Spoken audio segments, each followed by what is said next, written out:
soon as I was back from my weekend events, I knew I had to get revenge.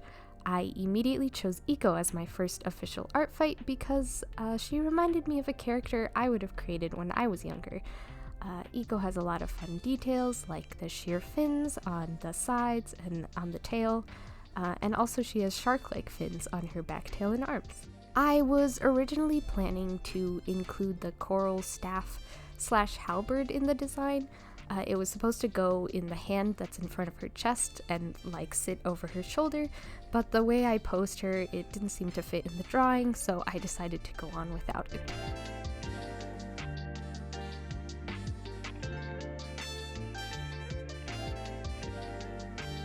Eco has super cool sharp teeth, which I draw in and then am unsatisfied with and erase and decide I'll get back to later. I think this is the only art fight drawing that I've done so far where I color pick from the reference picture. Not because I didn't stay true to the original colors in the other drawings, but I think the colors in Eco's reference picture lends himself very well to the mood that I was going for. The reds and pinks are fairly soft and contrast well with the blue-green background of the ocean and seaweed forest that I draw for her. I mean, I do some color adjustment anyways later, but it started as a direct match to the original drawing. Plus, I give Eco a lighthearted, almost adventurous look, and in the other drawings, I have more dreamy or moody lighting. You'll see what I mean when we get there. I actually really enjoyed drawing the seaweed here. Even if it's only vaguely implied and not highly detailed, it just made me very happy. I think if I start practicing backgrounds or landscapes, I'll do more ocean fantasy themed ones. I just overall had a very good time. Yes, scales. I do not use a scale brush because in the moments where I need a scale brush, I am too lazy to find one. But not lazy enough that I won't draw in a lot of scales myself. My finest example of this would be my cheesecake cheese snake, who, funnily enough, is also red.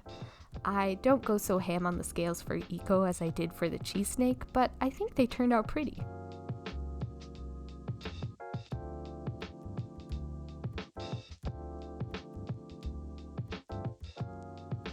Having since decided she wasn't going to be holding her coral halberd, I tried to do fun things with the hand instead of just having it balled up into a fist.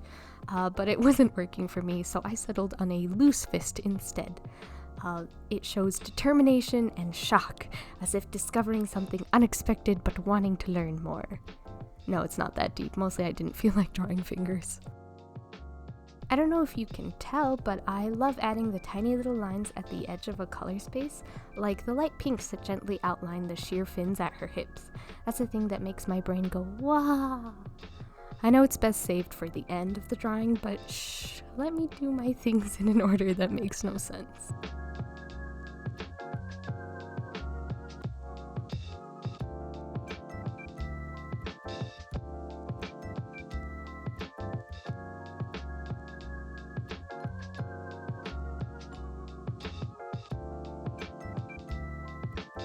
Also here, I go back at it again with the teeth, and this time with greater success, thank goodness. In the original drawing, I think the teeth are more uniformly sized, but I took a little creative liberty to add some variation.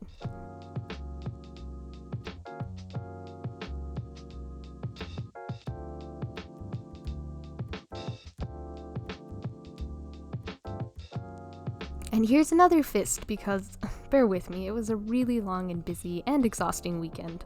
And the week has been equally exhausting. Can a girl just not draw fingers? Also, in the last speed draw featured in this video, I assure you, I draw enough fingers to make up for not drawing fingers in this one. An interesting feature of Eco was the single ear, and personally, I enjoy mermaids who have the fin ear instead of the human ear. I just think it looks cool. Eco only has one though, and I don't know if that was genetic or due to some sort of accident in Eco's lifetime. You'll have to ask Bunmir.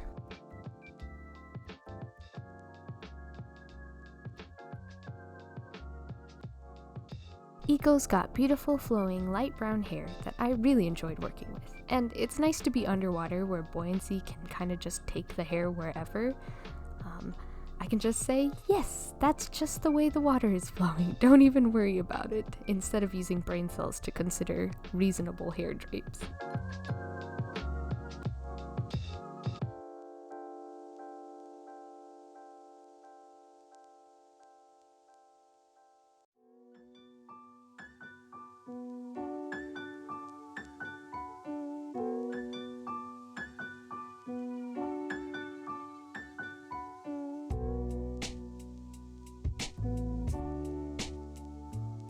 I gave her wide eyes in sort of the same coral color that her fins are in.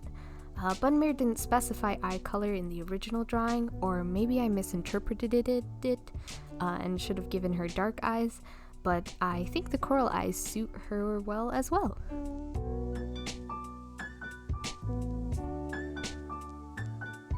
Don't mind me and my silly little backlighting glowy edges, it just makes me happy. And of course, we can't forget her blue little glow crab buddy. I picked a crab for reference that had asymmetric front claws just because I think it's cool. I decide to do a lot of things in my drawings just because I think it's cool. I am a simple woman with simple little brain cells. And of course, we can't forget his little green bow tie because he's just a dapper little guy. And with the signature, that's Eco. Thank you, Bunmir, for creating such a cool character.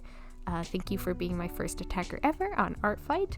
And if anyone else wants to see more of Bunmir, I have linked both her Tumblr and her ArtFight account in the description. Go show her some love. So it's the same day that I did the Eco drawing, and it's already July 5th, and I had only one art attack done. I knew that there was no way that I was going to catch up to have one drawing per day of ArtFight, but I really wanted to have at least 3 ArtFight attacks per week recorded for the channel for the month of July. Whether or not that's feasible, who knows? But I made it through this week. So for my second ArtFight attack, I did Olympians-art's character, Ollie. Ollie, much like Eco, is more of an introvert.